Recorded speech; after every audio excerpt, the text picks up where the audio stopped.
মুরব্বিয়ানে কেরাম, যুবক, তরুণ, কিশোর সর্বস্তরের সবকে আমার পক্ষ থেকে জানাই বুক ভরা ভালোবাসা, হৃদয় নিংড়ানো শুভেচ্ছা। সত্যি আজকে অনেক আনন্দিত। আপনারা এলাকাবাসী এত ঠান্ডার মাঝে এখানে বসিয়া যে ভালোবাসা দেখাইছেন, আপনাদের এই ভালোবাসার ঋণ আমি কোনো কিছু দিয়ে শোধ করতে পারতাম না। আল্লাহ পাক রব্বুল আলামিনের দরবারে আমি দোয়া করি, আল্লাহ পাক রব্বুল আলামিন উত্তম জাযায়ে খায়ের দান করুক। আমিন।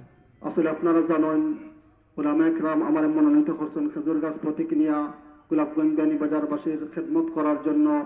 আমরা একমাত্র একটা উদ্দেশ্য হইল গিয়া মানুষের সেবা, দেশের সেবা, ইসলামের সেবার জন্য।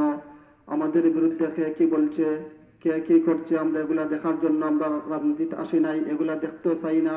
আপনারা দেখা বিভিন্ন সময় বিভিন্ন মহল বিভিন্ন জায়গা আমার বিরুদ্ধে অনেক কিছু কররা, আমি কিন্তু কারোর বিরুদ্ধে আইছি না। আমি সাংবাদিক প্রেস ব্রিফিং দেখাইয়া জানাইয়া দিয়েছি যে ভাই এখন আমি রাজনীতিতে আইছি না যে আপনার তো বিরোধী করার লাগিয়া কোনো ব্যক্তির বিরুদ্ধে কোনো দলের বিরুদ্ধে আমি কথা বলার লাগে রাজনীতিতে আইছি না। আমরা রাজনীতিতে আইছি আমাদের রাসূলুল্লাহ সাল্লাল্লাহু আলাইহি ওয়াসাল্লাম যে রাজনীতি করছেন, সাহাবায়ে কেরামগণ যে রাজনীতি করছেন, সততার রাজনীতি, আমানতদারিতার রাজনীতি, গরিব অসহায় মানুষের পাশে দাঁড়ানোর যে রাজনীতি করছেন, ও রাজনীতি করার লাগে আমরা আইছি। তাই এলাকাবাসীর কাছে অনুরোধ করিয়া আপনারা আল্লাহ ব্রেন দিছেন, বিবেক দিছেন, আপনারা বিবেচনা করিয়া আগামী জাতীয় সংসদ নির্বাচন একজন যোগ্য আমানতদার ব্যক্তিকে ভোট দিবা।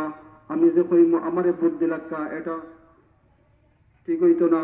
আরো আমার বাইয়ে ফলাছেন মাটো আপনার খান্দাত অনেক সময় সময় আইবা, আপনারা যারে বালা মন করবা, আমানতদার মত করবা, বিশ্বস্ত মত করবা, তারে ভোট দিবা তো ইনশাআল্লাহ। ইনশাআল্লাহ। আপনারা জানেন আসলে ভোট একটা অনেক মূল্যবান জিনিস।